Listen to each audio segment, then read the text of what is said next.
Baik, rekan-rekan sekalian, eh suara saya sudah dapat didengar ya. Ada, Pak.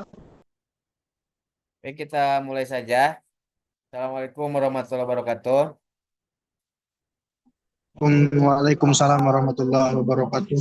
Alhamdulillah, dalam kesempatan malam hari ini kita masih dapat berjumpa dalam perkuliahan terakhir ya untuk mata kuliah Politik Identitas dan Multikulturalisme. Eh, Sebagaimana yang saya sampaikan di grup PA bahwa kita coba untuk mereview ya, mereview eh, berbagai konsep yang sudah saya sampaikan dan juga Pak Dr. Alek di pertemuan pertama, kedua sampai yang pertemuan sebelumnya. Dan saya juga sudah memberikan materi-materi ataupun yang terakhir ada beberapa literatur yang dapat dibaca ya oleh rekan-rekan. Mungkin juga di pertemuan ini saya juga akan apa namanya meminta informasi ataupun review dari rekan-rekan terkait dengan literatur tersebut. Jadi sederhana saja ya. Nanti dari kelas A, kelas B dan kelas C. Tadinya saya mau dibagi dua, cuman karena ternyata minggu ini sudah minggu terakhir ya perkuliahan. Karena minggu depan sudah sudah UAS gitu, ujian akhir semester. Sehingga eh, rekan-rekan menyampaikan saja hasil bacaan lah istilahnya ya. Jadi menyampaikan kembali mungkin supaya didengar oleh teman-teman yang lain. Itu cara untuk membaca literatur ya, lebih memahami lagi. Dan sebenarnya bukan sesuatu yang baru ya, karena eh, teori-teorinya sudah saya sampaikan dan literatur itu sebenarnya hanya melengkapi gitu ya, hanya melengkapi, Ada kakak, ada Kak Adrian, ada Kak. hanya melengkapi apa namanya pemahaman yang sudah di apa namanya yang sudah teman-teman dalami gitu ya selama perkuliahan, dari mulai konsep dasar identitas, politik identitas, kemudian juga politik identitas etnis, ras dan etnisitas, politik identitas masyarakat marginal, politik identitas dan minoritisasi, kemudian juga masyarakat tradisional, masyarakat adat ya. Dan itu untuk melengkapi saja sebenarnya literatur untuk menjadi bahan bacaan. Dan nanti tolong untuk perwakilan dari kelas A, kelas B, dan kelas C dengan tema yang berbeda untuk menyampaikan lah ya. Untuk menyampaikan supaya didengar pokok-pokok pikiran dari artikel tersebut atau dari tulisan tersebut yang silakan saja oleh rekan-rekan dikomentari ya apa literatur tersebut membantu dalam konteks politik identitas khususnya materi-materi yang bagaimana gitu ya sehingga saya dapat mendengar dan juga rekan-rekan lain yang tidak membaca tulisan Anderson misalnya dapat juga apa namanya mendengarkan informasi. Dan bagi kelas lain yang tidak membaca tulisannya yang di Smartboard ya yang mengenai masyarakat adat juga mendapatkan informasi dari rekan-rekannya yang membaca. Begitu juga dengan artikel mengenai relasi kuasa, masyarakat minoritas, eh, relasi kuasa dalam identitas ya. dan politik identitas juga dapat dipahami dan dapat apa namanya pelajari oleh rekan-rekan yang belum membaca gitu. Jadi itu tujuannya supaya ada tukar menukar informasi, baik menggunakan slide ataupun tulisan biasa atau seperti apa, ya itu terserah lah ya, terserah. Yang penting intinya ada kajian saja, ada kajian sederhana dan memberikan share informasi ataupun pengetahuan mengenai politik identitas. Kita mulai saja dulu dari eh, apa namanya kelas C dulu ya, mengenai masyarakat adat ya. Silakan perwakilannya dari kelas C. Boleh Bapak saya mungkin? Ya, silakan.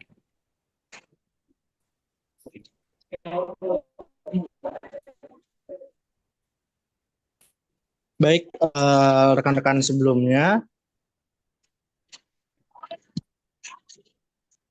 sebentar Bapak ada trouble. Baik, rekan-rekan sebelumnya, terima kasih atas perhatiannya, dan saya ucapkan terima kasih juga kepada Pak Subhan, dosen pengampu mata kuliah Politik Identitas. Berkenaan dengan politik identitas di kampung adat, memang jika kita memahami ataupun kita memperhatikan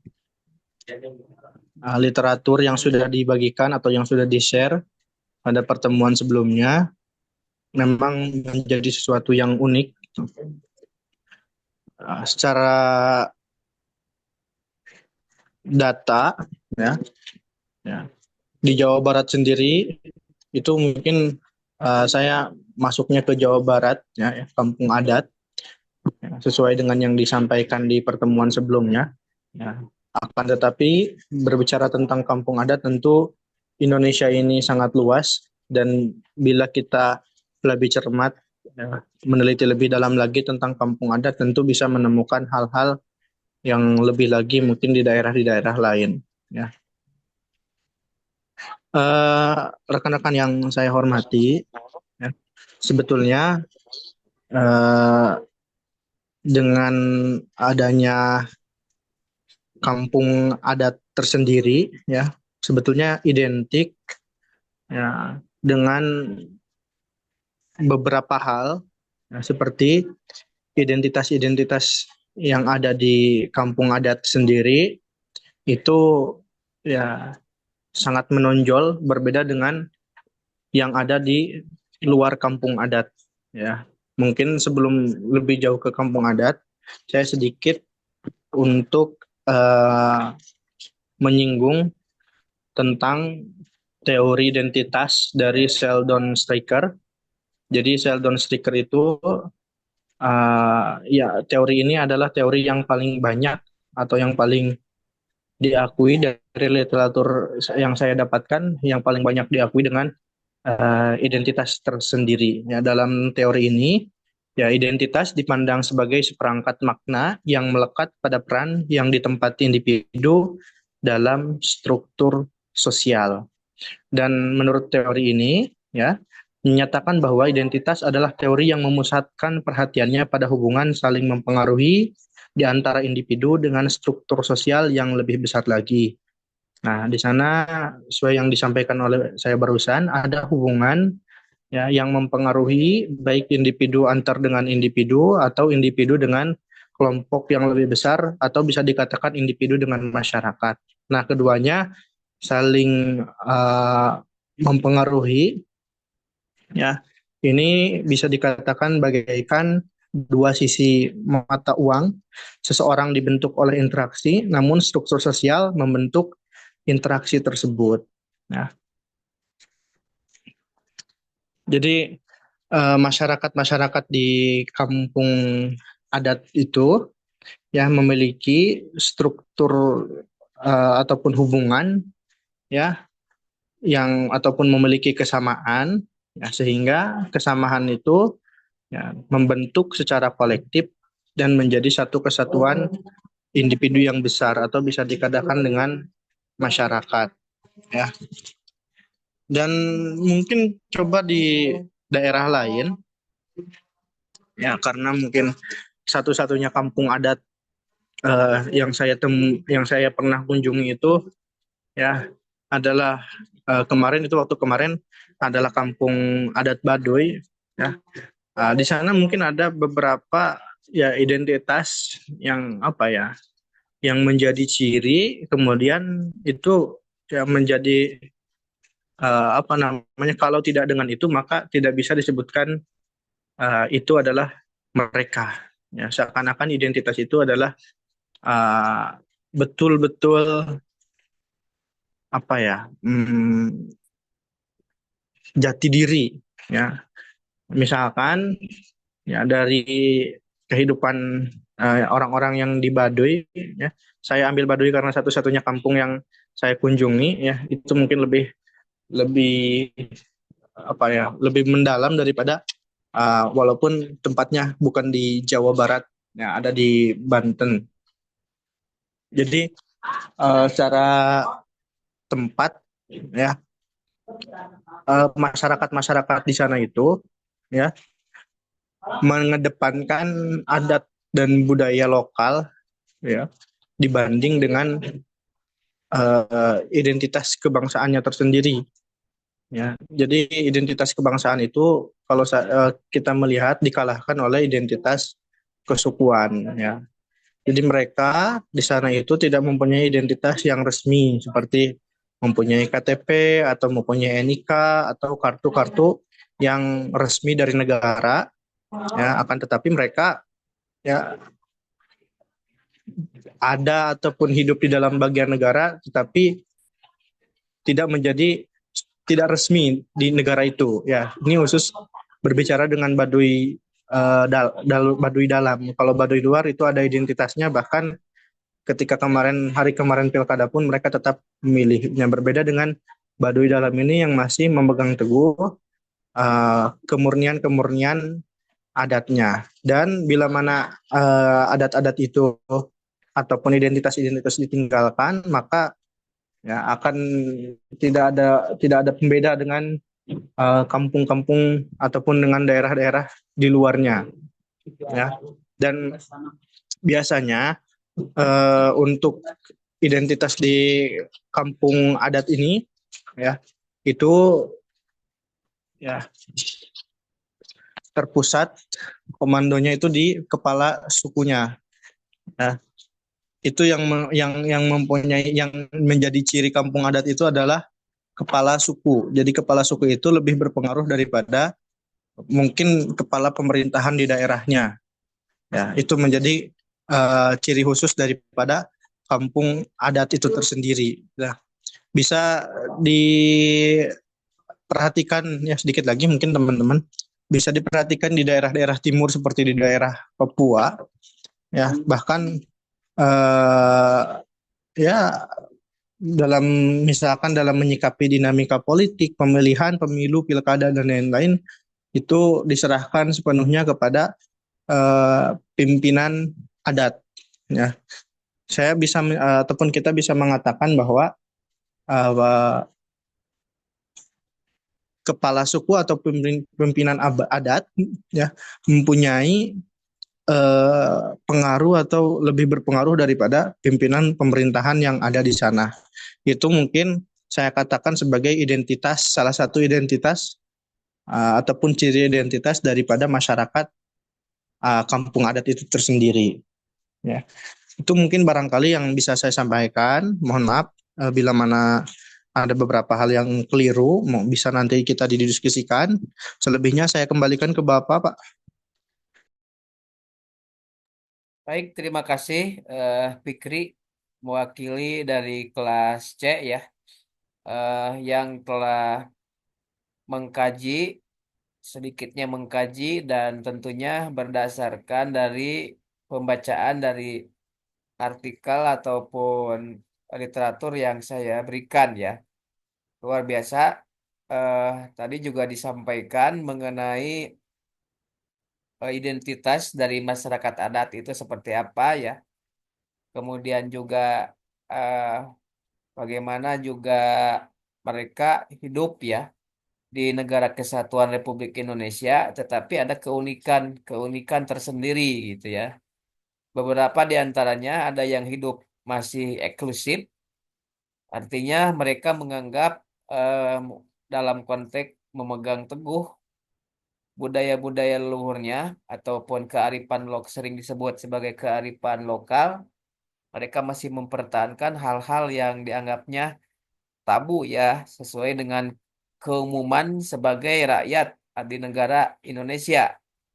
Seperti diantaranya sampai saat ini masih ada yang tidak memiliki KTP ataupun mereka juga apa namanya tidak tidak pernah mengikuti proses-proses dalam pemerintahan. Bahkan di Papua itu masih banyak masyarakat adat yang belum tersentuh ya pemerintahan, belum tersentuh program-program pemerintahan.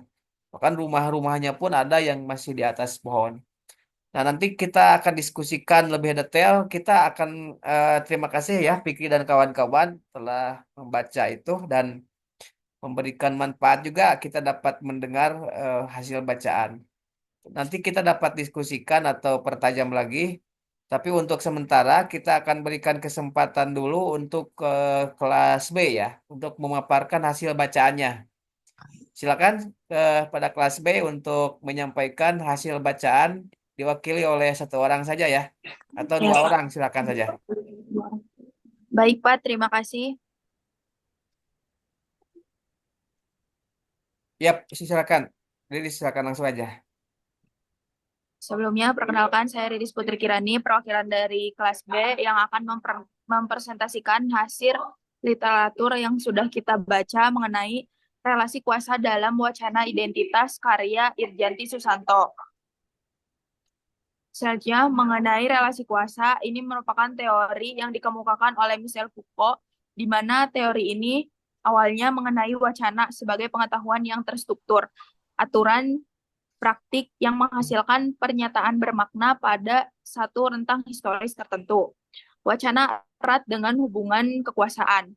Kekuasaan menurut Foucault merupakan suatu strategi, di mana kekuasaan adalah praktik yang terjadi dalam suatu ruang lingkup tertentu. Kekuasaan bertautan dengan pengetahuan yang berasal dari relasi-relasi kekuasaan yang menandai subjek. Selanjutnya, di jurnal ini juga dibahas mengenai dampak relasi kuasa dari perkawinan antara pribumi dengan Cina, di mana hal ini awalnya tidak disetujui oleh para sesepuh dengan alasan utama yaitu perbedaan ras. Hubungan relasi kuasa antara kakek, nenek, orang tua, dan anak memungkinkan pelarangan tertentu. Tentu permasalahan ini dikaitkan dengan kebudayaan, di mana budaya yang sama dapat merupakan untuk mengurangi permasalahan pertemuan dua orang asing yang menjadi satu.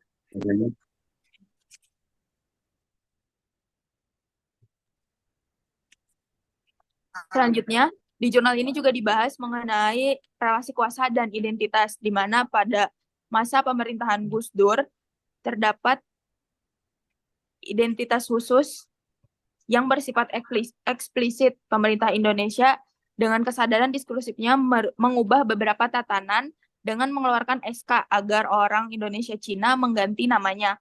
Hal ini mengakibatkan orang dari lingkungannya. Selain itu, di zaman pemerintahan Gus Dur juga mencabut larangan perayaan upacara adat dan keagamaan orang Indonesia Cina.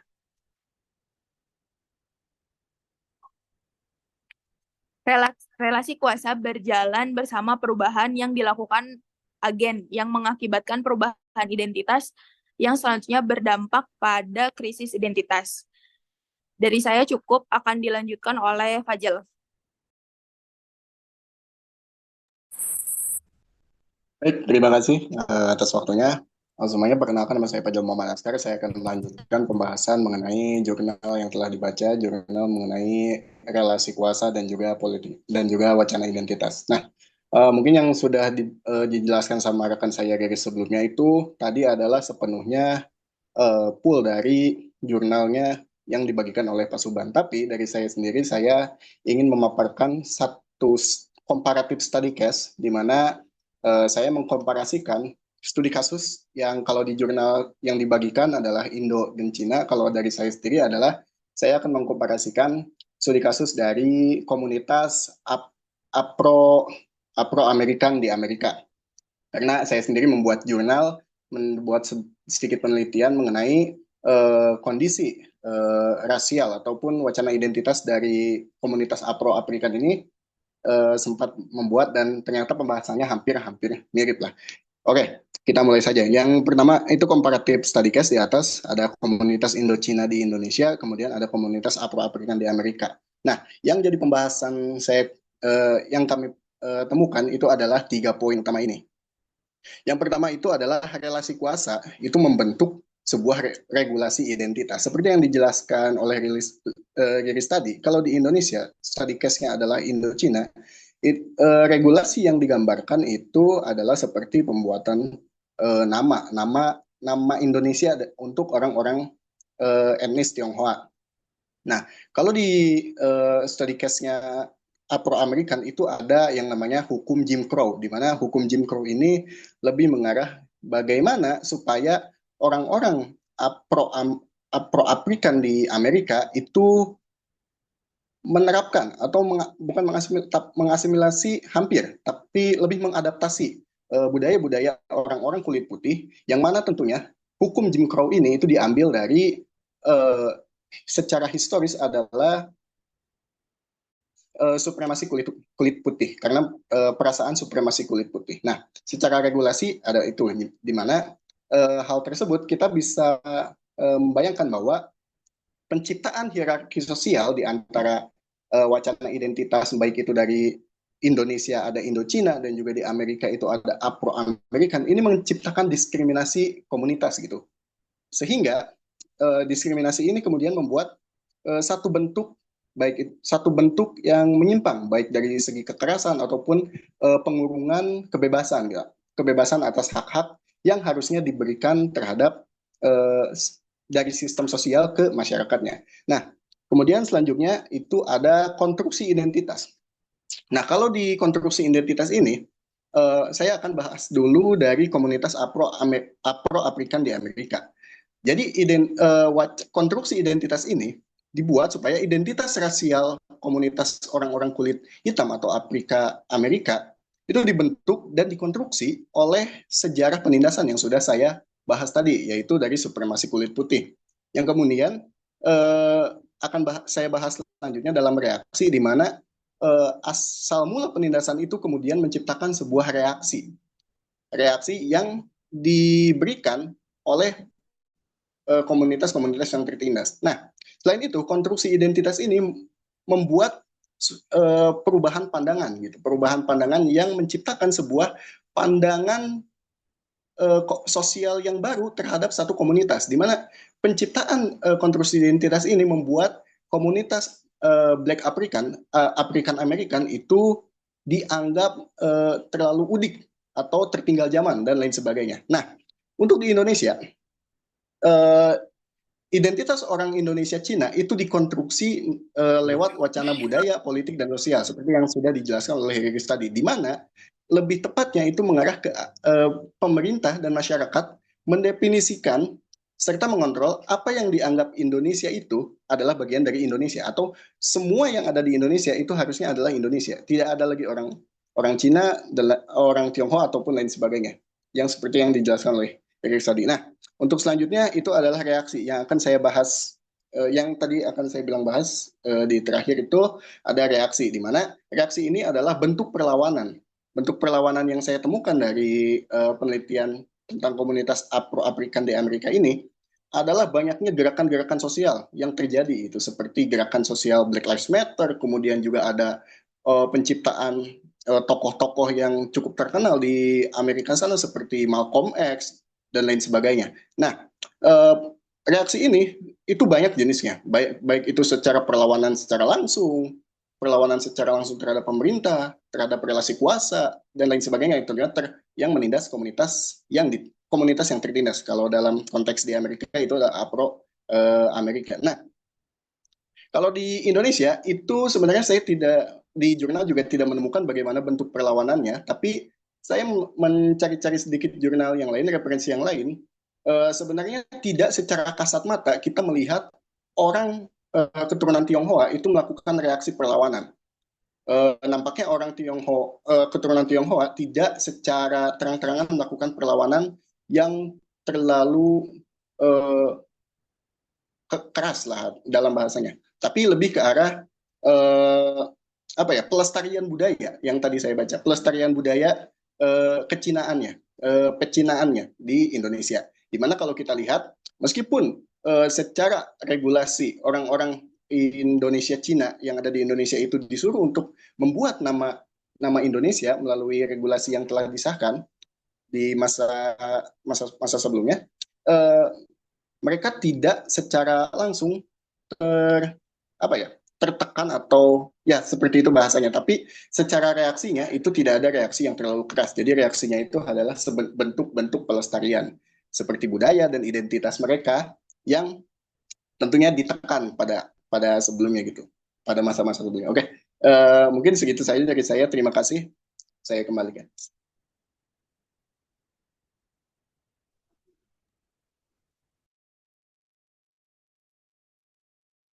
Baik, terima kasih dari kelas C. Iris, udah ada tambahan cukup ya? Yang Cukup, baru Pak. saja ya, yang baru saja disampaikan oleh kelas B ya, mengenai relasi kuasa, ya dalam identitas. Hal ini menarik tadi juga rekan-rekan dari kelas B cukup komprehensif, bahkan juga ada studi perbandingan ya, eh, membandingkan dengan identitas Afro Africana di Amerika Serikat ya. Ini saya kira salah satu hal yang luar biasa ya. Rekan-rekan dapat mengaplikasikan berbagai konsep dari konsep dasar identitas sampai kemudian bagaimana eh, muncul relasi kuasa, muncul juga apa persaingan gitu ya, persaingan antar identitas dan bahkan juga kadangkala identitas yang mayoritas itu dikuatkan dengan rezim dalam bentuk aturan perundang-undangan eh, ataupun kebijakan yang dalam jangka waktu lama ya dikuatkan dalam budaya juga.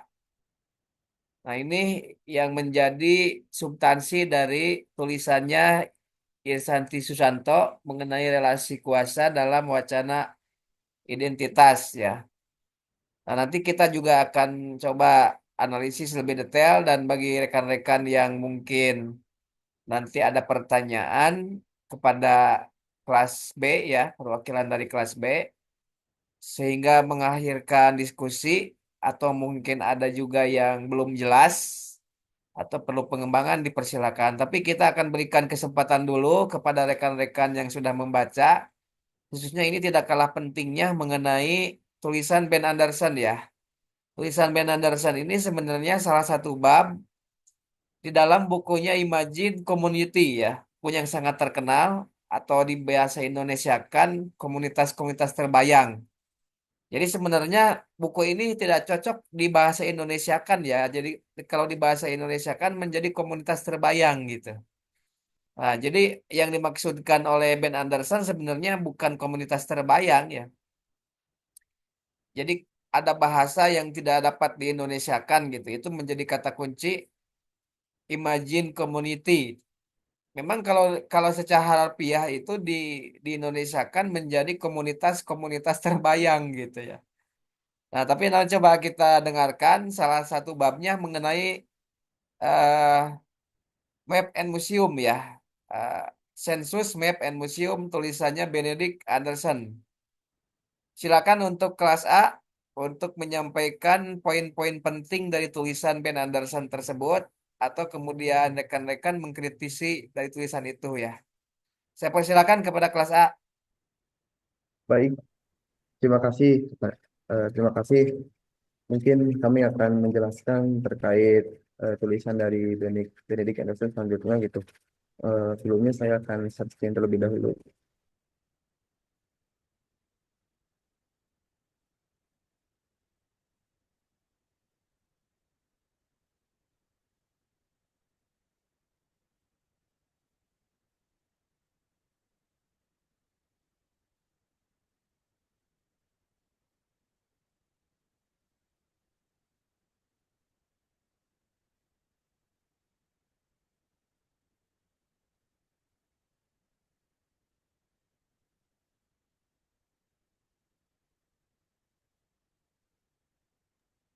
Oke, mungkin di sini kami dari kelas A akan membahas terkait the census, maps, and museum, way of translating identity, ataupun dalam bahasanya sensus, peta, dan museum atau cara menerjemahkan identitas. Akan ada beberapa pembahasan, dimulai dari rangkuman jurnal, kritik terhadap jurnal tersebut, ada juga hubungan antara yang dibahas dengan politik identitas serta kesimpulan. Mungkin yang pertama terkait rangkuman jurnal akan dijelaskan terlebih dahulu oleh rekan saya, Arya. Untuknya saya disilahkan. Baik, Bismillahirrahmanirrahim. Terima kasih kepada Gusman. Untuk bacaan yang dibaca dari kelas A gitu ya, salah satunya itu terkait, bukan salah satunya, terkait dari tulisan Benedict Anderson yang membahas, salah satu jurnalnya itu membahas bagaimana tiga institusi yaitu sensus, peta, dan museum berperan penting dalam membentuk cara negara kolonial memandang dan mengelola masyarakat di Asia Tenggara gitu. Ada tiga hal, boleh dilanjut dulu slide-nya.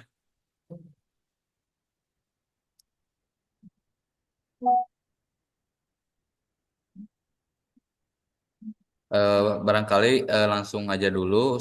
Yang pertama itu sensus. Jadi sensus itu merupakan cara untuk kita ataupun cara menghitung jumlah orang dan mengklasifikasikan mereka berdasarkan kategori seperti misalkan ras ataupun etnis gitu.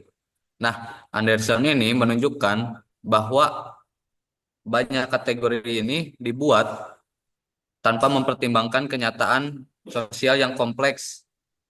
Ini berarti identitas orang itu seringkali dipaksakan gitu oleh kekuasaan kolonial dan tidak mencerminkan cara mereka melihat diri mereka sendiri gitu. Terus sensus kolonial ini juga merupakan kuantifikasi sistematis gitu. Karena sensus ini membuat penduduk aslinya itu semacam tidak bisa melihat diri atau ciri dari mereka sendiri gitu. Yang kedua itu ada peta. Peta ini menggambarkan wilayah geografis dan batas-batas negara. Namun peta yang dibuat oleh kekuatan kolonial itu seringkali tidak mencangkup realitas di wilayah lokalnya gitu. Terus peta ini juga menciptakan cara berpikir yang baru tentang identitas masyarakat di wilayah dan kekuasaan lokal gitu, sehingga membuat batas-batas negara terasa permanen dan alami, padahal sebenarnya itu merupakan hasil dari keputusan politik gitu. Terus museum. Museum ini diartikan sebagai tempat untuk menyimpan dan memamerkan barang-barang budaya gitu, tetapi seringkali menyajikan narasi yang mendukung atas kekuasaan kolonial ataupun bisa kita artikan mendukung dari sejarah yang mampu menguatkan legitimasi kolonial tersebut gitu. Mereka dapat menggambarkan budaya lokal sebagai primitif atau tidak mampu mengelola warisan mereka gitu. Dengan cara ini, museum membantu membentuk identitas masyarakat sesuai dengan pandangan kolonial, bukan yang sebenarnya gitu. Jadi secara keseluruhan dari tiga faktor ini adalah dominasi yang distruktur oleh kolonial untuk membentuk sebuah masyarakat lokal gitu sehingga ciri mereka atau cara pandang mereka itu disesuaikan dengan konteks politik dari kolonial tersebut gitu. Barangkali seperti itu dulu dari saya, Gusman. Oke, baik. Tadi Arya menjelaskan terkait rangkuman ya terkait sensus, peta dan juga museum yang dituliskan oleh Benedict Anderson. Mungkin selanjutnya kita akan bahas terkait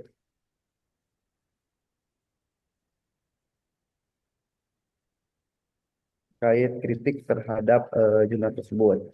Yang pertama yaitu kritiknya terdapat pada kefokusan jurnal ini yang hanya fokus pada kekuasaan, di mana jurnal ini lebih banyak menyoroti bagaimana institusi ini digunakan untuk mengendalikan masyarakat, ketimbang menjelaskan bagaimana masyarakat lokal bisa beradaptasi dan merespon kategori yang dikenakan. Hal ini dapat mengurangi pemahaman kita tentang dinamika sosial yang lebih kompleks. Tentunya hal-hal yang ada dalam realita, tentunya dinamikanya itu lebih kompleks gitu. Akan tetapi di dalam jurnal ini hanya menjelaskan bahwasanya institusi tersebut mengendalikan masyarakat gitu. Padahal masyarakat itu mempunyai pemahaman ataupun dinamika sosial yang lebih kompleks di dalamnya. Yang kedua terkait agensi masyarakat, yang mana Benedict Anderson mengatakan bahwasanya cenderung menggambarkan masyarakat sebagai korban dari kekuasaan kolonial seperti yang tadi dijelaskan oleh rekan saya. Namun penting diingat bahwa masyarakat memiliki kemampuan untuk menciptakan dan mendefinisikan identitas mereka sendiri meskipun dalam konteks yang terbatas. Pada intinya masyarakat tersebut bukan bukan hanya digambarkan sebagai korban dari kekuasaan kolonial, akan tetapi masyarakat tersebut bisa memberikan definisi tersendiri terkait identitas mereka, meskipun masyarakat atau perseorang tersebut menjelaskan identitas mereka dengan cara terbatas gitu. Jadi tidak tergantung dalam penggambaran masyarakat lokal sebagai korban dari kekuasaan kolonial. Yang ketiga yaitu adanya terkait relevansi kontemporer. Meskipun analisis Anderson relevan untuk konteks kolonial, ia tidak cukup membahas bagaimana warisan ini masih memengaruhi politik identitas dan multikulturalisme saat ini. Memahami dampak sejarah ini penting untuk analisis kontemporer. Jadi dalam mungkin karena mungkin itu misalnya sudah lama dari Anderson gitu. Jadi pembahasan ini tidak cukup dalam menjelaskan terkait warisan terkait politik identitas dan multikulturalisme saat ini yang memang sudah berbeda. Mungkin itu beberapa kritik dari jurnal yang saya baca dari uh, tulisan Anderson gitu. Mungkin selanjutnya akan kembali dibahas oleh rekan saya gitu terkait korelasi dengan politik korelasi kajian ini dengan politik identitas dan multikulturalisme. Mungkin Arya bisa melanjutkan pembahasan.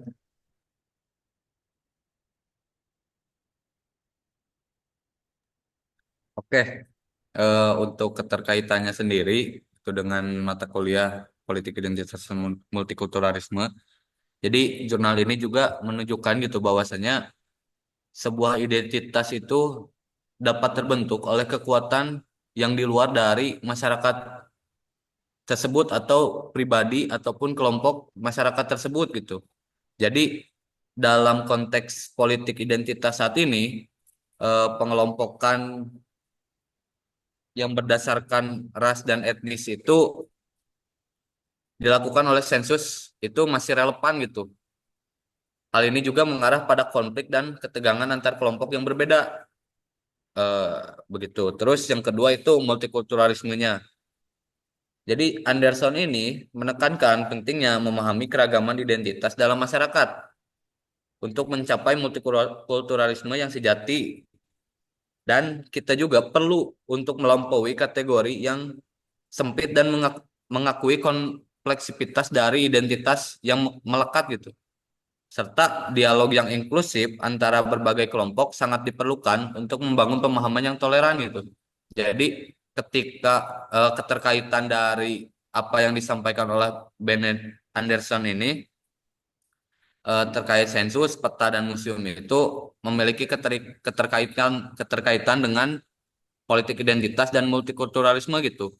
Bagaimana sebuah sebuah kolonial atau penjajah itu mampu memberikan hegemoni terhadap masyarakat lokal sehingga membentuk sebuah identitas yang dipengaruhi bukan oleh orang-orang di internal dalam kelompok masyarakat lokal tersebut gitu, tetapi dipengaruhi oleh dominasi atau kekuatan dari kolonial ya yang diartikan sebagai pihak luar gitu. Barangkali seperti itu, Gusman.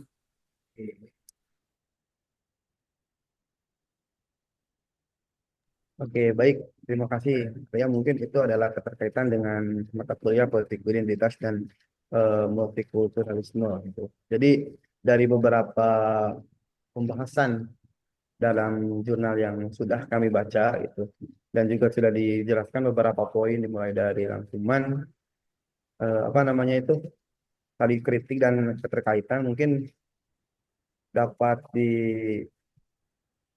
disimpulkan bahwasanya jurnal yang ditulis oleh Benedict Anderson tentang Census Map Museum memberikan wawasan penting tentang bagaimana institusi kolonial membentuk pemahaman kita tentang identitas dan kekuasaan. Meskipun analisis yang dilakukan oleh Benedict Anderson itu kuat, akan tetapi penting untuk mempertimbangkan peran masyarakat dalam membentuk identitas mereka sendiri dalam konteks politik identitas dan multikulturalisme. Kita perlu mendorong dialog yang lebih inklusif dan memahami dinamika sejarah yang memengaruhi masyarakat modern, yang mana tentunya masyarakat itu bisa gitu memberikan ataupun membentuk identitas mereka sendiri, tidak hanya warisan ataupun gara-gara ataupun penyebabnya itu disebabkan oleh institusi kolonial. Mungkin itu saja yang dapat kami sampaikan pembahasan dari jurnal yang sudah kami baca. Mungkin kurang lebihnya mohon maaf. Mungkin bila ada yang bertanya bisa nanti kita diskusikan. Untuk selanjutnya saya serahkan kepada dosen pengampu mata kuliah Pak Tuhan. Terima kasih. Baik, terima kasih kelas A yang sudah mempresentasikan hasil kajiannya terhadap jurnal yang ditulis oleh Ben Anderson ya. Sebelum saya memberikan catatan-catatan, apakah ada pertanyaan dari rekan-rekan yang lain yang bertanya kepada kelas lain ya? Jadi jangan kepada kelasnya sendiri bertanyanya, pada kelas lain. Kalau ada dipersilakan, mungkin memperdalam diskusi tadi yang disampaikan. Menarik sebenarnya ya. Baik, mungkin saya dulu ya, catatan saya dulu. Eh, Tadi sudah disampaikan, saya akan mereview apa yang sudah dijelaskan oleh rekan-rekan. Mungkin dari kelas A dulu lah, supaya saya tidak lupa ya, karena baru saja saya dengar. Luar biasa, teman-teman kelas A sudah mereview tulisan Ben Anderson. Sebenarnya kalau saya boleh jujur ya, tulisan Ben Anderson khususnya yang di buku Imagine Communities itu bukan tulisan sembarangan ya. Artinya ini salah satu literatur pokok dalam studi politik identitas yang dikaji di seluruh dunia sebenarnya buku ini. Jadi dan juga buku Imagine Communities ini termasuk salah satu buku yang sulit untuk dipahami gitu ya. Jadi kalau teman-teman tadi berhasil setidaknya membuat catatan-catatan penting dari buku Ben Anderson itu luar biasa ya. Saya tidak tahu apakah memang itu hasil menerjemahkan sendiri atau mendapatkan informasi dari berbagai tulisan juga ya yang ada di mungkin internet atau segala macam. Tapi di luar itu saya mengapresiasi gitu lah.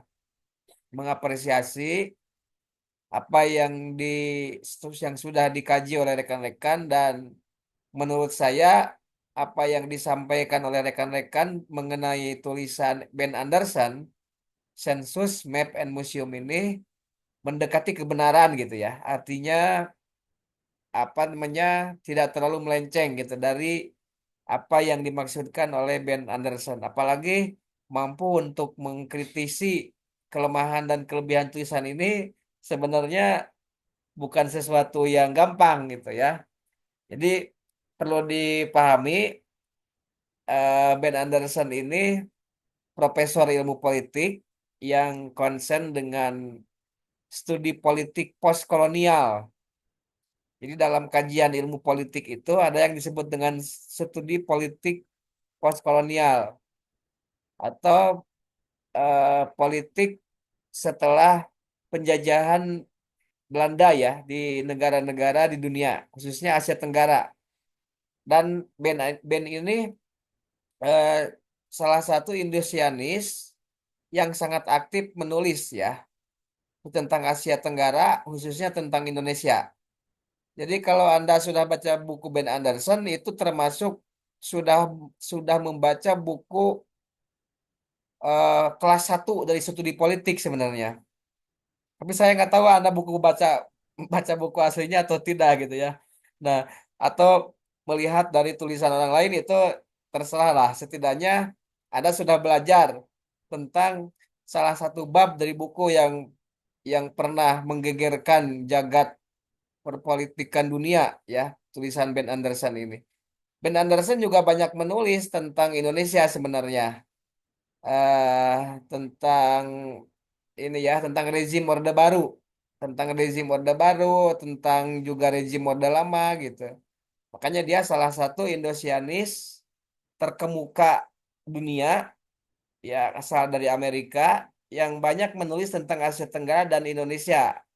Selain juga R. William Liddell, kemudian Richard Richard Robertson ya, kemudian juga McIntyre, Andrew Andrew McIntyre, kemudian juga Ole Turnquist, dan beberapa PD Hadis ya dari Singapura, dan juga beberapa Indosianis terkemuka dunia lainnya yang menulis yang banyak menulis tentang Asia Tenggara, termasuk salah satunya Indonesia.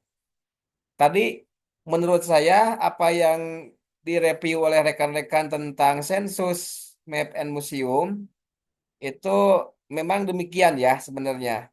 Jadi rekan-rekan berhasil menyingkap tulisan Ben Anderson yang cukup rumit ini. Ini salah satu tulisan terumit sebenarnya. Karena Ben Anderson ini termasuk seorang penulis politik yang banyak menggunakan simbol asosiasi-asosiasi filosofis itu tulisannya ya. Tulisannya itu sangat filosofis dan tidak mudah untuk dipahami Benedict Anderson ini. Nah, tadi sudah disampaikan mengenai tulisan Sensus Map and Museum, di mana tulisan ini sebenarnya juga pertama kali ya ditulis dalam jurnal itu di tahun 1991 ya, yang diadopsi dari salah satu judul buku di 1991 dan diterbitkan di London, Inggris ya. Tulisan dari Benedict Anderson. Nah, tulisan ini memang merekam mengenai realitas di Asia Tenggara, termasuk juga Indonesia, ya, di mana tulisan ini mampu menjelaskan secara sinkron ya bagaimana bangsa-bangsa penjajah, khususnya Belanda, memainkan peran yang cukup besar demi kepentingan penjajahan dengan cara mencacah jiwa para koloninya. Nah, para koloninya itu yang dimaksud adalah negara-negara jajahan lewat standar-standar pengenal tertentu yang sifatnya politis gitu. Yang sifatnya politis, kaku, dan juga berdasarkan parameter-parameter yang dibuat sendiri oleh mereka. Nah, tentunya eh, apa namanya hal-hal tersebut ya digunakan sebagai upaya untuk memetakan geografis tertentu dari negara-negara jajahan tersebut atau wilayah-wilayah negara koloni tersebut ya yang justru memang sebenarnya eh, baik peta, sensus, and museum itu yang sekarang sedang sudah ngetren di zaman Orde Baru ngetren digunakan sebagai cara untuk mengidentifikasi identitas-identitas masyarakat. Pada awalnya sebenarnya digunakan untuk tujuan-tujuan penjajah ya. Nah, misalnya bagi-bagi wilayah untuk bagi-bagi wilayah dan juga bagaimana hegemoni mereka untuk merasuki ya ah, apa namanya merasuki kepentingan-kepentingan masyarakat mereka supaya mudah diidentifikasi, kemudian juga mudah untuk dipengaruhi gitu ya. Misalnya seperti museum yang kita kenal sekarang ini dan manfaatnya sekarang banyak ya sebagai tempat mencari informasi, pengetahuan, bahkan dapat merekonstruksi sejarah. Justru sebenarnya pada masa penjajahan menurut Ben Anderson digunakan sebagai identitas superioritas penjajah yang menganggap diri dan bangsa penjajah itu dianggap sebagai paling tahu gitu, paling tahu tentang tradisi pribumi. Jadi dapat dikatakan penjajah itu dianggap sebagai penjaga tradisi pribumi. Jadi begitu sebenarnya pada awalnya museum itu. Museum itu di, dimunculkan sebagai upaya untuk apa namanya itu mengangkat derajat para penjajah bahwa mereka paling tahu tentang persoalan pribumi. Nah, gitu ya. Dan juga tadi ya apa itu namanya peta. Peta itu sebenarnya pada awalnya dianggap sebagai upaya untuk menandai jajahan-jajahan mereka atau bagi-bagi misalnya Inggris itu memegang mana, Belanda memegang mana gitu ya, atau Spanyol memegang mana gitu. Nah, ditandai dengan bendera-bendera itu ya, bendera-bendera. Itu sebagai identitas bahwa mereka-mereka itu koloni Inggris sebelah mana, koloni Belanda sebelah mana gitu. Karena di Asia Tenggara itu kan beda-beda ya, seperti Indonesia dipegang oleh Belanda, Malaysia dipegang oleh Inggris misalnya. Nah, itu ada penanda-penanda. Jadi peta itu sebenarnya pada awalnya begitu peta itu. Tapi dengan ditemukannya berbagai macam alat seperti kronograf misalnya, kemudian juga eh, apa namanya peta itu tidak hanya sekedar adanya apa namanya identitas-identitas atau bendera-bendera ya dari para koloni imperialis atau koloni mereka, tetapi juga pada akhirnya lebih menggambarkan kepada wilayah secara jelas gitu ya, menggambarkan dengan ditemukannya kronograf misalnya dapat dengan sempurna melihat sebuah wilayah ya dapat dengan sempurna melihat sebuah wilayah itu dari dari sudut apa namanya geografinya seperti apa, kemudian sumber daya alam yang terdapat di dalamnya bagaimana, itu dapat kemudian direkam dalam peta ini. Dan yang lambat laun kemudian mendapati kesempurnaan dari peta itu. Dari awalnya seperti itu sebenarnya. Jadi sensus ya sensus map and museum ini kemudian pada awalnya dijadikan sebagai alat identitas ya alat identitas para jajahan negara-negara jajahan yang ditandai oleh bangsa-bangsa penjajah untuk memudahkan mereka dalam mengontrol kemudian mempengaruhi dan tentunya menguasai negara-negara jajahannya. Itu kelebihan dari tulisan ini sangat detail, sangat jelas. Tetapi kelemahan dari tulisan ini, seperti yang sudah tadi saya sampaikan, bahwa Ben Anderson itu terlalu banyak menggunakan asosiasi apa namanya simbol-simbol tertentu yang cukup rumit untuk dipahami. Sehingga bagi pemula ya pembaca pemula mengenai politik identitas tidak mudah untuk dipahami ya, tidak mudah untuk dipahami. Di sisi lain, hal itu dilakukan penulis untuk membuat argumen yang kuat sebenarnya. Namun juga menjadi rumit untuk dipahami. Makanya tadi saya sampaikan ada istilah imagine community itu yang tidak bisa dibahasa Indonesiakan karena kalau dibahasa Indonesiakan pemahamannya menjadi tidak jelas gitu ya, menjadi bingung gitu. Seperti misalnya tulisan Ben Anderson, bangsa sebagai imagined community atau state nation sebagai imagined community.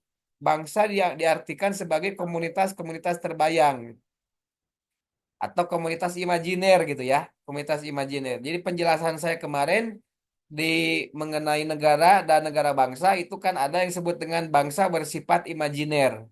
Jadi sebenarnya maksudnya itu kita hidup berbangsa dan bernegara itu kadangkala kita sebangsa dengan orang-orang Papua, dengan orang Aceh yang sebenarnya kita sendiri pun belum terlalu banyak mengenal mereka gitu ya.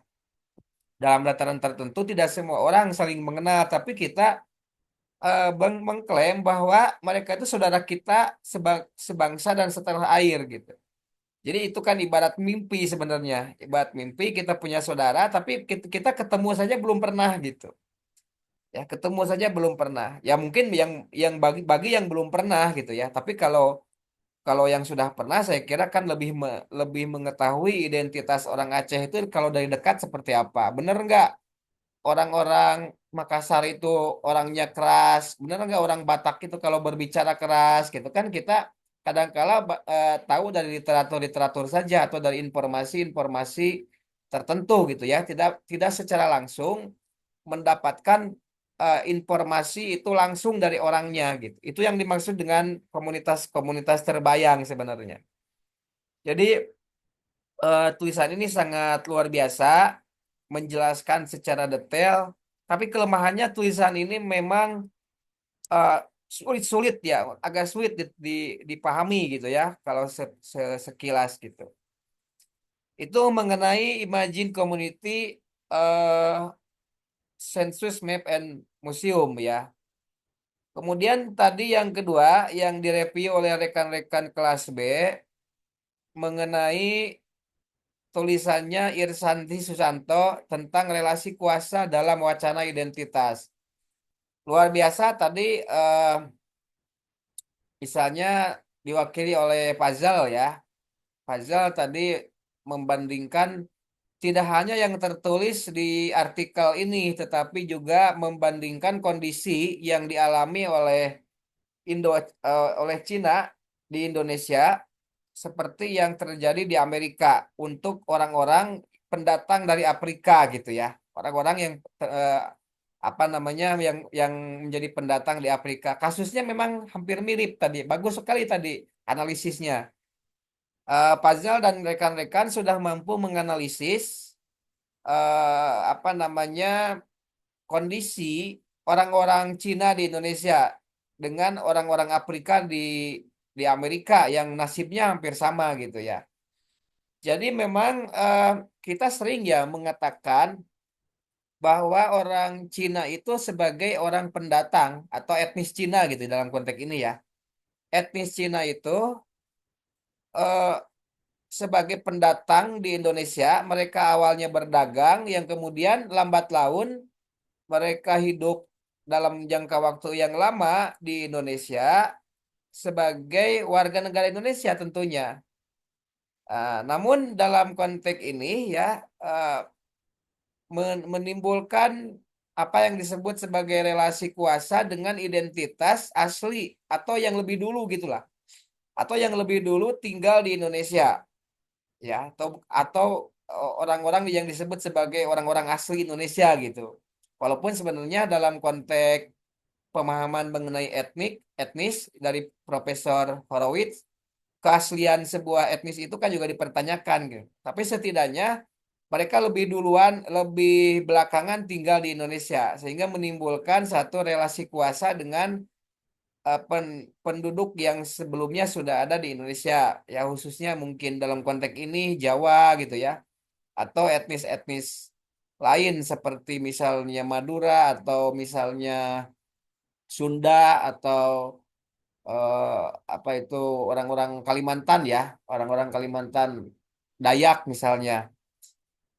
Nah, bagus sekali tulisan ini mengadopsi dari konsep kekuasaan yang dikembangkan oleh Michel Pusol ya, atau Michael Michael Foucault, atau biasa kalau dibaca dalam bahasa Prancis itu karena dia orang Prancis, Michel Pusol ya. Jadi menurut Pusol itu kekuasaan ini lebih kepada konteks kekuasaan yang sifatnya eh, power, soft power gitu ya, kekuasaan itu. Dan itu kekuasaan yang terjadi di dalam konteks pasca kolonialisme dan imperialisme di dunia.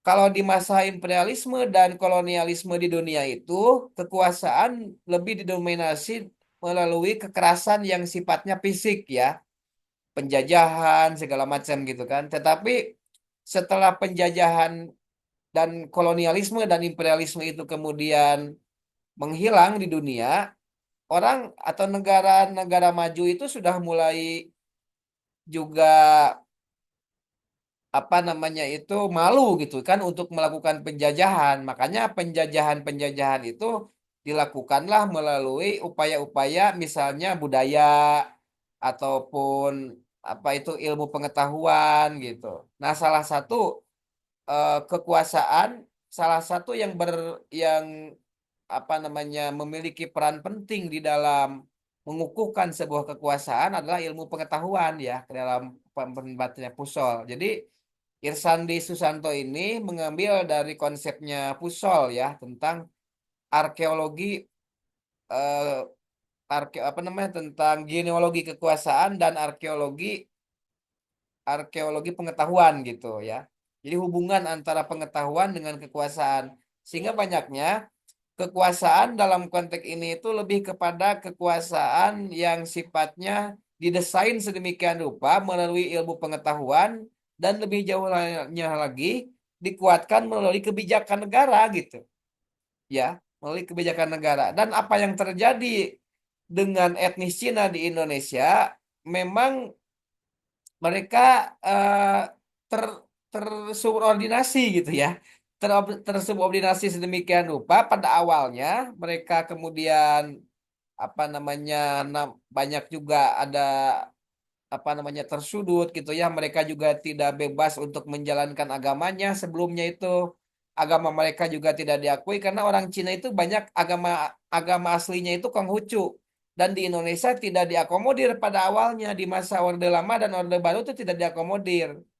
Bahkan tadi dikatakan juga ya oleh Fazal di masa Orde Baru mereka kemudian disubordinasi sedemikian rupa, nama-nama mereka itu diganti ya dari nama-nama aslinya, kemudian banyak diganti menjadi eh, nama-nama Sunda atau nama Jawa banyaknya itu. Menjadi nama-nama Jawa. Nah, supaya apa? Supaya untuk mendapatkan kemudahan-kemudahan gitu ya. Nah, sehingga memang dari sejarah ini kita dapat menjawab kenapa Cina di Indonesia ini cukup eksklusif, karena memang mereka menjaga jarak karena ada banyak kebijakan di Indonesia ini juga memang apa namanya meminorkan mereka gitu ya. Coba saja Anda lihat di Tasikmalaya, orang-orang Cina itu jarang sekali orang Cina itu yang bergaul dengan orang-orang Sunda secara keseluruhan. Mungkin ada ya satu dua orang atau beberapa lah gitu. Tapi mereka biasanya berkumpul dalam komunitasnya. Kalau kita lihat di rumah makan, mereka biasanya orang-orang Cina itu kalau hari Minggu atau hari libur tuh mereka ke rumah-rumah makan mewah ya. Itu biasanya mereka satu satu komunitas tuh orang-orang Cina semua. Orang-orang Cina aja semua. Coba Anda lihat di rumah-rumah makan misalnya di Tasik ya. Atau mereka juga eksklusif sendiri ya, mereka punya punya usaha ataupun punya komunitas-komunitas yang cenderungnya kebetulan kalau di Tasik mereka cukup mewah gitu ya.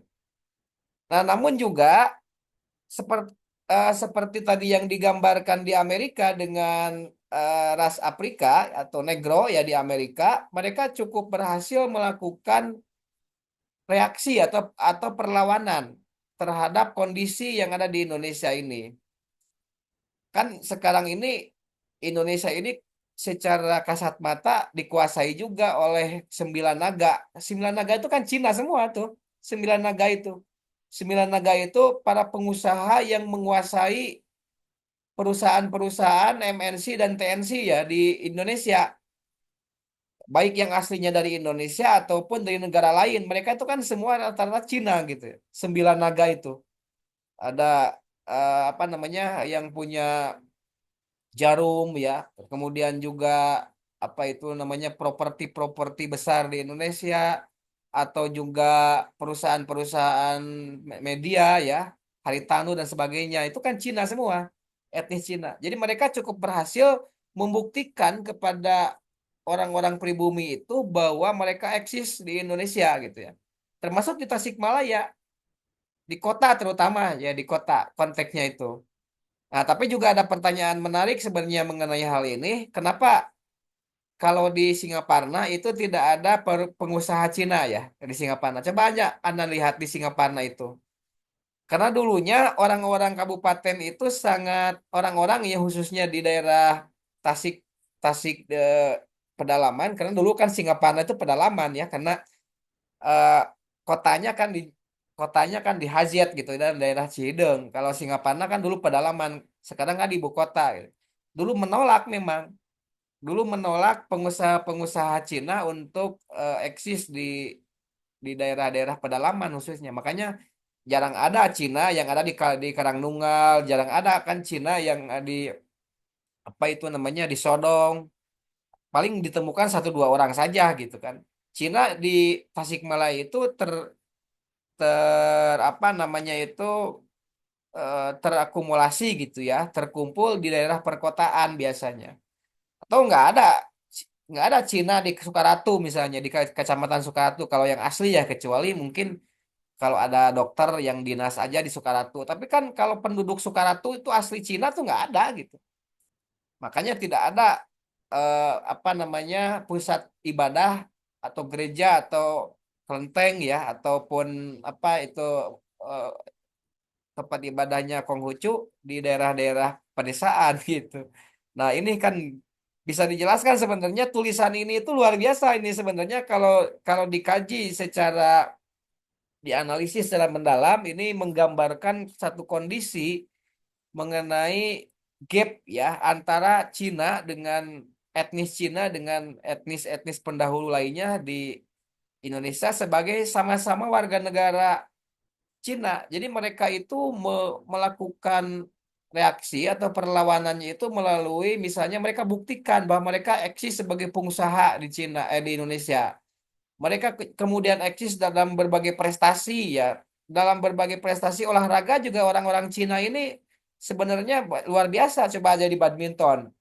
Di olahraga badminton itu sebetulnya beberapa dekade ini dikuasai oleh orang-orang Cina ya hampir pemain-pemain hebat Indonesia itu sebetulnya juga orang Cina, etnis Cina. Eh, Termasuk juga mereka juga eksis ya di beberapa ini apa namanya selain pengusaha juga di bidang olahraga juga sekolah ya, sekolah-sekolah mereka eksklusif. Walaupun juga boleh orang Indonesia sekolah di sekolah ini Cina. Coba aja Anda lihat di Tasikmalaya misalnya BPK Penabur segala macam itu walaupun itu sekolahnya sekolah orang Kristen, tapi kan di dalamnya orang-orang Cina sebenarnya. Kalau Anda detail gitu ya, melihat itu. Dan biasanya kalau di Tasik itu, mereka disekolahkan tidak di sekolah negeri biasanya ya. Orang-orang Cina itu justru mereka sekolah di sekolah Kristen. Dan prestasinya ya membanggakan juga, melebihi sekolah-sekolah negeri sebenarnya gitu. Nah itu eh, sebenarnya analisisnya ke sana gitu ya. Dan satu lagi tadi mengenai masyarakat adat, sebenarnya tulisan yang dibuat oleh Dispatbud Jawa Barat ini tulisan lama ya dan hanya profiling saja sebenarnya. Profiling mengenai kampung dan rumah adat di Jawa Barat. di mana di sana disebutkan ada rumah adat di Jawa Barat itu ada rumah adat Citalang, rumah adat Lengkong, rumah adat Panjalin. Kemudian juga ada kampung-kampung adat di Jawa Barat ya, kampung adat Cikondang, Kampung Kuta, Kampung Mahmud, Kampung Uruk, Dukuh di Garut, Kampung Naga Tasikmalaya, Kampung Pulo di Garut. Kemudian sebenarnya ini tidak ditulis semua ya, tapi ada ini Kampung Gede Kesepuhan Cipta Gelar Sukabumi ya. Sebenarnya di sini ada yang tidak ditulis juga ya kampung-kampung yang lain ya. Ada juga kampung misalnya Cikondang ya di Pangalengan, Kabupaten Bandung. Jadi tulisan ini mungkin dibuat tahun berapa ya? Dibuat tahun 2010 tulisan ini sehingga sudah 14 tahun sehingga ada banyak kampung adat yang mungkin yang baru dideklarasikan tetapi tidak termaktub dalam tulisan ini. Juga tulisan ini memuat tentang sistem religi, pengetahuan dan sistem tabu, ada wilayah adat dan sebagainya. Nah, tulisan ini sebenarnya cukup bagus untuk apa namanya melihat potensi dan seperti apa seharusnya pemerintah memberlakukan mereka karena masyarakat adat di Indonesia ini khususnya di Jawa Barat ya dalam konteks ini mereka sudah eksis sebelum Indonesia dimerdekakan tahun 1945 gitu ya sudah saya sampaikan bahwa eh, apa namanya mereka memiliki keunikan tadi yang disampaikan oleh Fikri. Jadi ada identitas-identitas mereka seperti misalnya mereka walaupun hidupnya di tengah masyarakat, tetapi mereka memiliki identitas-identitas seperti misalnya rumah adat, kemudian juga ada aturan aturan adat, ada wilayah adatnya, ya. Kemudian juga ada sistem religi, eh, tabu dan sebagainya. Seperti yang terjadi di Kampung Kuta di Jawa Barat sebelah perbatasan ya dengan Banjar dan Kampung Naga gitu yang ada di kita di Tasikmalaya. Jadi hal-hal unik itu sebenarnya juga menjadi potensi. Tapi di sisi lain ini juga menjadi kritik bagi pemerintah ya. Bagaimana mereka ini juga diperlakukan sebagai kalau dalam konteks pemikiran mengenai advokasi masyarakat adat sebagai apa yang disebut eh, pemerintahan asli ya, pemerintahan asli. Jadi self governing community namanya, pemerintahan mandiri gitu ya, pemerintahan mandiri yang istimewa gitu kayak Jogja gitulah bahasanya. Cuman ini adanya di level wilayah, di level kampung gitu ya. Bukan diposisikan sebagai local governing community.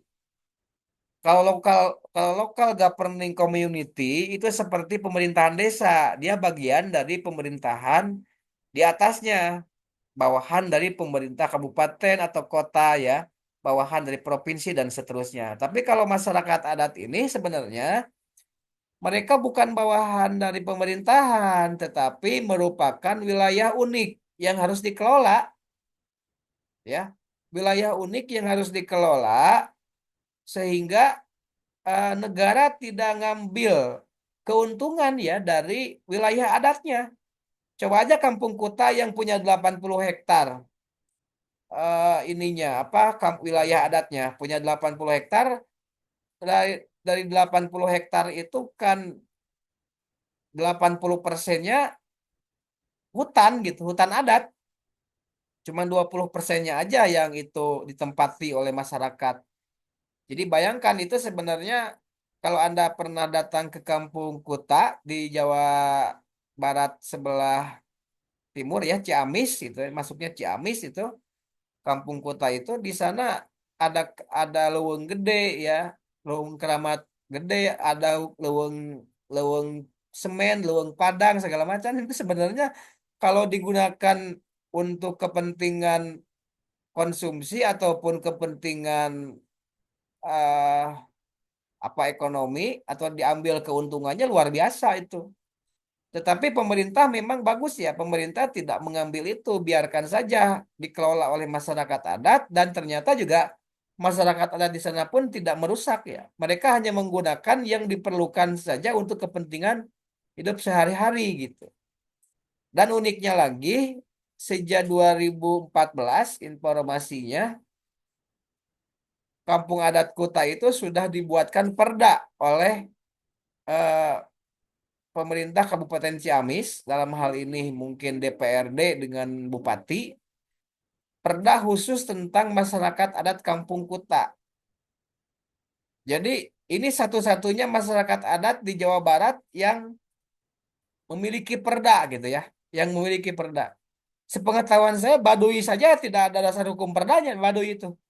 Sebesar Baduy gitu ya, Baduy yang sudah dikenal ke mancanegara, ke luar negeri kemanapun, Baduy itu belum ada perdanya sepengetahuan saya gitu. Perda yang menaungi perda provinsi misalnya atau provinsi Banten dalam hal ini yang menaungi tentang masyarakat adat gitu ya.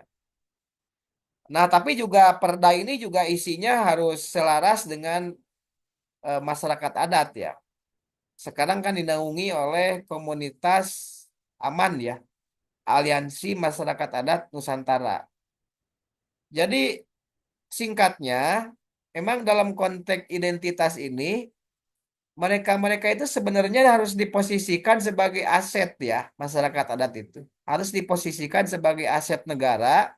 Bagaimana negara memberdayakan mereka, tidak merusak mereka, pembangunan-pembangunan dan modernisasi pun sebenarnya jangan sampai apa namanya merusak komunitas ini gitu.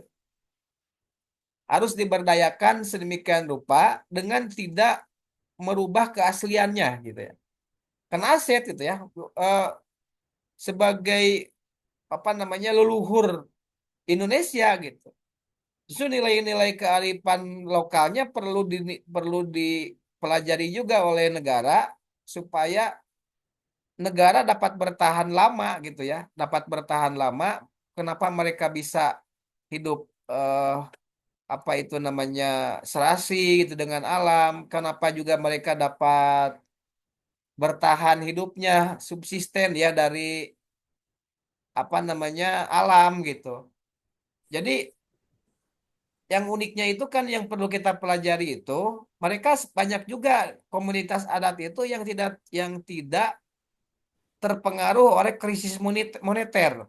Ketika misalnya terjadi krisis moneter di masa Orde Baru ya di masa akhir-akhir Orde Baru, mereka tidak terpengaruh karena mereka itu tidak dipengaruhi oleh ekspor impor atau oleh harga-harga yang terjun eh, yang naik drastis gitu kan ataupun yang terjun bebas segala macam mereka tidak terpengaruh karena kalaupun harga beras mahal mereka sudah punya beras tinggal ambil dari alam gitu ya mereka juga sudah tanam singkong mereka juga sudah tanam ubi dan sebagainya kemudian untuk lauk pauknya mereka sudah ambil dari alam sendiri mereka punya ikan mereka punya peliharaan binatang dan sebagainya ya sehingga tidak terpengaruh juga kalau kita yang kesehariannya itu hidup di nuansa modern pasti ketika harga-harga mahal itu pasti akan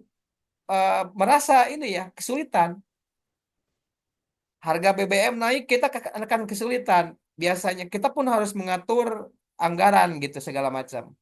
Nah tapi kalau di masyarakat adat mereka bertahan sistem ekonominya bertahan dari mekanisme modernitas ya, dari mekanisme modernitas. Nah, itu yang kemudian harus ditiru. Bahkan juga negara-negara di negara-negara ini ya, di Afrika itu banyak meniru masyarakat adat karena mereka ada ribuan masyarakat adat sampai mereka bisa mulai bangkit seperti Nigeria misalnya mereka bisa mulai bangkit sebagai negara yang merdeka dan negara yang tidak terlalu terpengaruh gitu ya oleh kultur globalisme itu belajar dari masyarakat adat mereka sesungguhnya.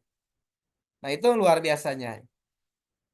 Dari 3 artikel ini sangat luar biasa, sudah direview oleh rekan-rekan Mungkin sebelum saya akhiri, apakah ada yang disanggah atau ada yang ingin ditanyakan atau mungkin juga sependapat atau tidak sependapat ya? Silakan saya memberikan waktu. Oh, Dandi ya, silakan Dandi. Silakan. Terima kasih Pak, mungkin atas kesempatannya. Di sini saya mau bertanya terkait apa yang tadi Bapak jelaskan mungkin Pak, yang menarik menurut saya Pak. Eh, Tadi kan Bapak disebutkan ya dalam tulisan Benedict Anderson untuk memahami bagaimana identitas bangsa, kelompok dibangun melalui narasi yang disebarkan oleh negara atau kekuatan politik untuk menciptakan rasa kebersamaan meskipun anggotanya tidak saling mengenal langsung ya Pak. Nah, lantas bagaimana konsep komunitas itu terbayang dalam imagine komunitas tadi mempengaruhi cara identitas kolektif yang dibangun dalam konteks politik identitas, Pak. Mungkin sekian, Pak. Terima kasih atas kesempatannya. Coba Dandi tolong diulangi lagi ya, diulangi lagi suaranya tadi kurang kurang ini ya, kurang jelas didengar oleh saya. Mungkin Pertanyaannya, langsung ke pertanyaan aja ya, Pak. ya langsung aja. Dari bagaimana konsep komunitas dalam imagine komunitas tadi yang Bapak sebutkan dalam mempengaruhi cara identitas kolektif gitu, Pak, yang dibangun dalam konteks politik identitas, Pak. Mungkin sekian, Pak. Terima kasih. Baik, Dandi ya. Eh, saya kurang mendengar suara yang terakhirnya tadi ya, tapi mungkin saya mengira-ngira saja yang dimaksudkan ya, Dandi, bahwa tadi bagaimana cara komunitas itu ya, bagaimana cara komunitas dalam apa? Dalam imagine komunitas tadi, Pak. Ya, dalam imagine komunitas tadi, cara komunitas dalam apa? Membentuk kebangsaan gitu ya. Betul, Pak. Baik, Dalam konteks politik identitas. ya baik, terima kasih Dandi ya. Jadi Terima memang kasih, Pak. tadi kan saya sampaikan ya salah satu kelemahan dari bangsa itu di dalam perspektif imagine community adalah eh, bangsa itu memiliki limitasi gitu ya. Memiliki limitasi di mana itu hanya berada di dalam benak kita, ingatan kita bahwa kita berdiri sebagai satu bangsa, punya ikatan senasib sepenanggungan sebagai satu bangsa. Atau dalam konteks ini sebagai bangsa Indonesia gitulah ya, sebagai bangsa Indonesia. Padahal sebenarnya di sisi lain kita pun belum saling kenal gitu ya. Belum saling kenal. Kita merasa punya saudara dengan orang Maluku gitu ya. Tetapi kita sendiri pun kan sebenarnya belum tahu dalam-dalamnya orang Maluku tuh kayak gimana gitu. Yang mungkin selama ini kita ketahui itu berdasarkan informasi dari media sebenarnya. Kita diuntungkan dengan adanya media ya. Ada sekarang media itu begitu cepat, kita dapat dengan mudah seperti apa karakter-karakter mereka. Jadi itu yang dimaksudkan sebagai komunitas-komunitas terbayang. Tahu bahasa Sundanya mah itu akuan gitulah sebenarnya mah. Akuan sebagai satu saudara. Tapi menurut Ben Anderson, biasanya komunitas sebagai akuan itu atau klaim itu akan muncul sebenarnya kalau ada common enemy gitu. Kalau ada musuh bersama yang kemudian musuh bersama itu kita jadikan sebagai acuan untuk bersatu gitu ya. Misalnya mungkin saja kita akan berdampingan dengan orang Maluku ketika negara ini diserang oleh Amerika misalnya. Misal ya ini contohnya. Nah, atau misalnya kalau dalam sepak bola kan kita kadangkala membuat common enemy gitu ya. Misalnya musuhnya negara mana gitu. Nah, kadangkala apa yang disoraki oleh orang Papua dengan apa yang disoraki oleh kita ketika kita menonton televisi PSSI lawan negara lain itu kan sama kita rasakan gitu.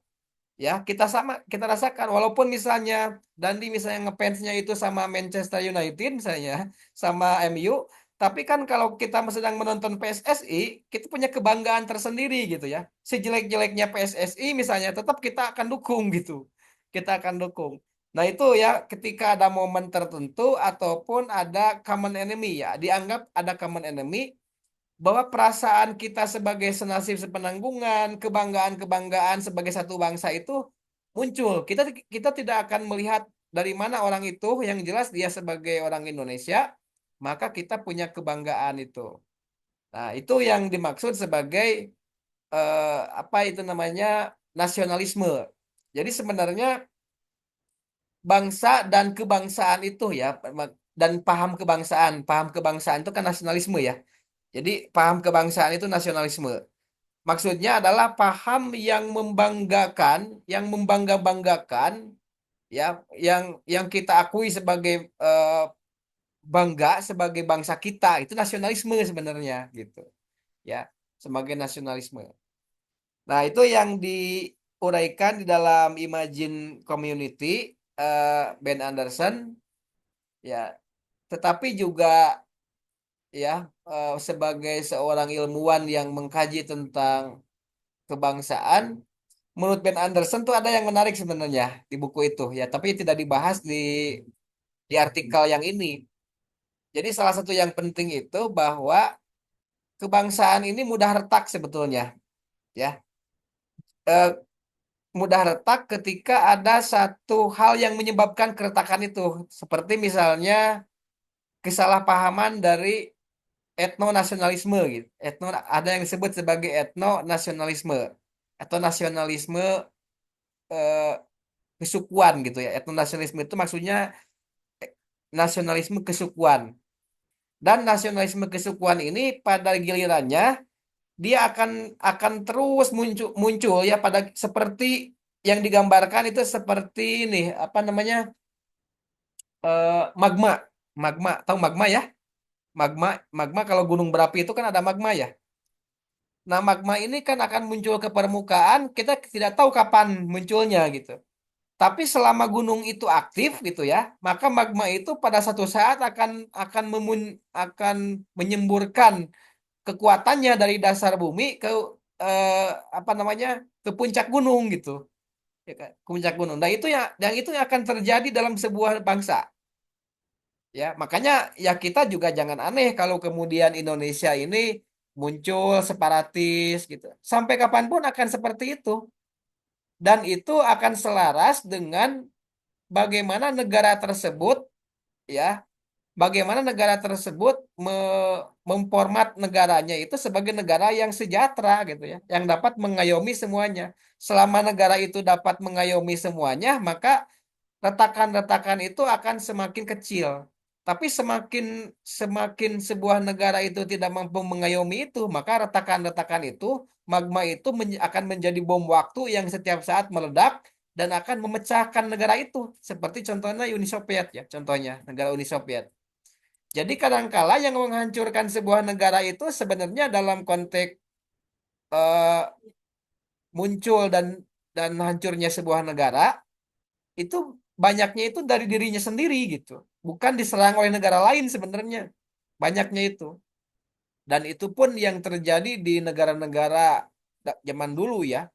Negara-negara zaman dulu pun sebenarnya tidak semuanya asli dari perang. Misalnya perang Yunani dan Romawi gitu ya. Atau Mesir. Tetapi ada keretakan-keretakan di dalamnya sebenarnya. Yang tidak mampu dikelola oleh rezim ataupun oleh masyarakat gitu ya. Pada masa itu. Dan kita pun potensi-potensi itu besar sekali Indonesia itu, apalagi kalau kita lihat salah satu negara yang pluralitasnya tertinggi di dunia itu salah satunya Indonesia. Kita ini ada banyak suku bangsa ya. Kemudian juga ada agama yang sangat luar biasa. Jangan dikira agama kita itu cuma enam ya. Jangan dikira cuma ada enam. Anda kan tidak pernah meneliti juga ada agama Sabto Darmo di Jawa Tengah, ada agama Jati Sunda, ada agama Bairawa di Jawa Timur. Yang diakui negara memang enam gitu ya. Tetapi ada yang saya tahu saja ini, yang saya tahu tuh ada ratusan agama sebetulnya di Indonesia itu. Ada ratusan agama dan ada variasi ya, ada ratusan variasi animisme dan dinamisme atau disebut dengan aliran kepercayaan ya kalau di undang-undang, yang variasinya itu unik. Variasinya itu unik. Belum lagi ada agama kumkum ya. mungkin Anda udah pernah dengar agama Kumkum di Bengawan Solo. Mereka kalau di agama Kumkum itu di Bengawan Solo, saya pernah penelitian itu. Itu mereka sembahyangnya malam-malam jam 2 malam itu berendam di Sungai Bengawan Solo. Nah, bayangkan tuh. Kalau Sabto Darmo mereka biasanya sujud ke arah timur ya. Sujud ke arah timur ketika pagi. Saya waktu itu penelitian Sabto Darmo di Jogja, pusatnya di Jogja. Bahkan agama Sabto Darmo itu pemeluknya sampai ke Asia Tenggara ya. Ada dari Filipina, Thailand, dan jumlahnya udah puluhan ribu sebetulnya mereka itu penganutnya. Cuman agama tidak memasukkan sebagai agama resmi di Indonesia gitu. Tetapi mereka tuh ada sebetulnya. Mereka tuh ada. Kapan-kapan Anda harus melakukan penelitian terhadap agama-agama yang seperti itu ya. Agama-agama seperti itu atau di Jawa Timur yang menarik ada agama Bairawa. Jadi agama Bairawa itu merupakan gabungan dari Hindu Buddha ya, agama dari Hindu Buddha. Atau di Jawa Tengah itu suku Samin, coba aja Anda di sana ada agama juga yang disebut sebagai kejawen ya. Jadi dia gabungan antara Hindu Buddha, animisme, dinamisme dan Islam, kejawen itu. Sehingga disebut Islam kejawen. Padahal sebetulnya bukan Islam. Mereka tidak mau disebut Islam kejawen. Tapi mereka menyebutnya sebagai agama Jawa sebetulnya. Menyebutnya. Kayak suku Samin di Jawa Jawa Tengah ya, suku Samin itu mereka tidak mau disebutkan sebagai agamanya tidak mau disebutkan Islam, tapi mereka dipingin ditulis Kejawen. Tetapi peraturannya kan waktu itu Kejawen itu tidak bisa ditulis dalam KTP, sehingga mereka menolak dibuatkan KTP. Jadi selama berpuluh-puluh tahun mereka itu tidak punya KTP karena di KTP itu ada daftar isian agama gitu.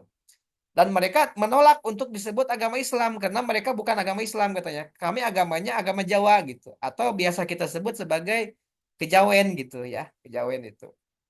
Nah seperti itu ya nanti ya. Terima Jadi kasih banyak, Pak. ya oke rekan-rekan sekalian. Karena waktu sudah malam ya. Kita cukupkan. Ini termasuk kuliah terakhir ya. Kuliah terakhir. Jadi untuk UASnya nanti ujian akhir semester mulai minggu depan eh apa namanya itu untuk UAS nanti bentuknya take home ya. Take home saya nanti akan berikan soalnya dikerjakan kurang lebih eh, 24 jam lah satu satu kali 24 jam dan dikumpulkan nanti untuk apa namanya hari besoknya lagi. Dan soalnya nanti akan saya kirimkan di grup ya, di grup soalnya. Tapi sepertinya take home ya soalnya itu. Saya sih pinginnya ujian lisan, tetapi karena ini banyak, sedangkan pengampunya saya dengan Pak Alek, kayaknya agak capek juga ya, tidak efektif juga eh, 3 kelas ujian lisan gitu ya. Tapi sebenarnya kalau mata kuliah ini enaknya ujiannya lisan gitu ya. Tapi ya tidak apa-apalah. Soalnya dalam bentuk analisis ya seperti biasa dan nanti dibuat dalam bentuk take home, gitu, sifatnya take home. Itu saja yang dapat saya sampaikan. Sebelum saya tutup, saya eh, mengucapkan terima kasih kepada teman-teman yang sudah bekerja sama selama ini mengikuti perkuliahan dari saya dan Pak Alex ya. Selama dari pertemuan 1 sampai pertemuan terakhir ini, saya mohon maaf apabila dalam penyampaian mungkin tidak maksimal ya. Mungkin juga ada kesalahan-kesalahan sebagai manusia biasa. Mungkin saja ada kesalahan atau ketidaktepatan gitu ya informasi. Tapi saya berusaha menyampaikan sesuai dengan eh, apa literatur yang saya baca. Makanya setiap perkuliahan ini ada rekamannya sehingga kalaupun saya ada yang salah nanti bisa dikoreksi gitu ya. Kalau teman-teman salah sih mending ya, tapi kalau saya ada yang salah mungkin nanti bisa dikoreksi untuk perbaikan perkuliahan adik-adik tingkat Anda ke depannya. Jadi saya ucapkan terima kasih dan mohon maaf apabila ada di dalam penyampaian kurang maksimal dan juga apabila ada kata-kata yang menyinggung ya, mungkin saja saya pernah memarahi Anda, tapi yakin bahwa eh, saya tidak sampai ke hati ya. Kalaupun saya marah-marah, pernah ada yang saya marahi, mungkin di kelas secara luring, pasti ada lah ya. Tapi saya memposisikan Anda sebagai anak saya lah gitu ya. Sebagai anak saya yang perlu dididik, kalaupun marah itu dalam konteks memang untuk membenarkan gitu ya, bukan benci dan segala macamnya. Tapi kalaupun itu menyinggung, saya mohon maaf sebagai manusia biasa dan ini karena kuliah terakhir, eh, apa namanya, saya sangat mengapresiasi perkuliahan ini penuh dengan dinamika ya, penuh dengan dinamika, ada diskusi-diskusi, teman-teman belajar juga mungkin ini ya luar biasa, mungkin juga tertekan juga harus harus presentasi segala macam gitu ya.